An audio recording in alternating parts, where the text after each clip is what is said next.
Hello and welcome to A Spirited Debate. I'm Lauren Green. He turned fighting against people into fighting for people. Justin Wren was a popular, successful mixed martial arts fighter, but he struggled with addiction and depression. He found faith in God and turned his fighting skills towards defending pygmies in the Congo who were being enslaved and cannibalized by rival tribes. But Justin didn't just help the enslaved, he also helped their enslavers through his foundation, Fight for the Forgotten, which brings clean water, land, and food. And Justin joins me now. Welcome. Thank you. I'm just amazed by you. So how did you find this pygmy tribe? Well, that's a really long story, but I was basically a drug addict, a depressed, drunk drug addict for 6 full years, and I gave my life to Christ. I say God loved the hell out of me, and from there, I was just praying, and I was 11 months sober, was trying to find a way to fit in, and really just to give my life to a cause or to something that really had meaning. And so I was praying and said, God, what do you want me to do with my life? And it can sound nuts, it can sound crazy, but I kind of had a vision. It was like a movie in my mind. I saw myself in the forest and met these people, didn't know who they were, where they were, anything like that. And the first guy I told was like, that's the pygmies. And I'm like, where? Or who? And then he's like, you're in the Congo. And he says, and I'm like, where? And so I ended up just going with him 3.5 weeks later after that vision, and went, and I know that sounds nuts. I felt nuts. I cried a puddle of tears this big, almost hyperventilating, crying, and didn't know what was going on. But wow. I went and met them and fell in love with the people. They accepted me and with open arms, and we became second family. And I've lived there for about 2 years, going back and forth. Wow. You know, you found the pygmies. When you found them, the rival tribes were calling them animals. And they actually said, you know, what are you doing with our animals? Like, what are you doing with our dogs? I mean, why were they being enslaved? What was the situation there? Because most of us think that slavery doesn't exist. Yeah, and that's a fact that a lot of Americans overlook or think it's from our past, but it isn't. It's happening today, and worse than ever in human history. There's an estimated 27 million slaves on planet Earth today. And so with the pygmies, they're just looked down upon. Their average height's 4'7". I mean, even here in New York, in the Bronx Zoo in 1902 to 1906, we had a Mabuti pygmy in the zoo living in the monkey house. Really? Feeding them bananas. Oh. And so they've just always been looked down on as less than human. And so they're, they're looked down on as definitely second class or as part man, part animal. You know, this journey for you was really fueled by your faith in God, obviously.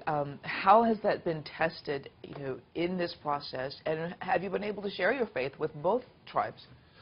Yeah, definitely. Whenever it's strategic, we're not going there at all to beat anyone over the head with a Bible or anything like that, but we lead with love. And this all started on my faith, and that's the foundation of it, and that's what keeps me going through it. But yeah, it's definitely been tested, but I believe it's become stronger. I mean, I have had malaria a few different times, and the first time I almost died, and a lot of people were telling me to come home, but you know, this is what they deal with each and every day. And so I just stood there and just kind of suffered through it. But I lost 33 pounds in 5 days, but the whole time I was just praying, God, you know, help me and let me understand this. And it's one thing to read about it, it's another thing to see it and have your heart broken, and then it's another thing to live through it. And so I think you learn a lot more whenever you are there, and you can listen to them and learn from them and live life out with them, and just go through life together.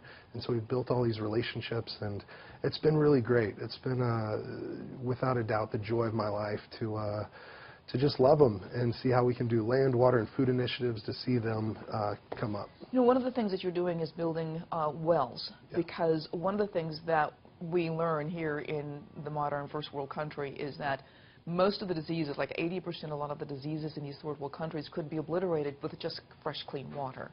And so you're building wells, but you didn't just build it for the pygmies. You actually built it for the people, the tribes, the rival tribes that were actually enslaving them. How did that happen? Well, I think it happened because we just really wanted to love the community as a whole, and we saw them as equal, so why not? And also, you know, it all kind of started whenever a 1.5-year-old boy actually passed away. His name was Andy Bow, and I was holding him when it happened, and the blood came out of his ears, and you know, I dug the grave, and that's I don't want to get too far into that. It's a rough one, but then we're also going to the funerals of the slave masters, and seeing that they're suffering from the same exact thing, that they've never had access to clean water. And so how can we love both sides? How can we bring peace to a place that really needs it? And that was just coming in and loving both sides equally and not showing any difference. And just saying, hey, we're here to love you guys, and so what do you need? And then that was the top of the list for both sides. This is sort of an example and a lesson that we could take back here in the first world country, too, because there's a lot of love that's needed here. You know, you wrote a book on your experiences. It's called Fight for the Forgotten, How a Mixed Martial Artist Stopped Fighting for Himself and Started Fighting for Others. Justin Wren, thank you so much for being here. I also want to make sure that people know that they can find out more about your foundation. It's called fightfortheforgotten.org. Yeah. And if they want to contribute, they can go to that website and find out more about your organization and contribute as well. Yeah. Really wonderful stuff. Thank you so much. Thank you so much for having me. Absolutely. Yeah, it was a blessing. And thanks for watching A Spirited Debate.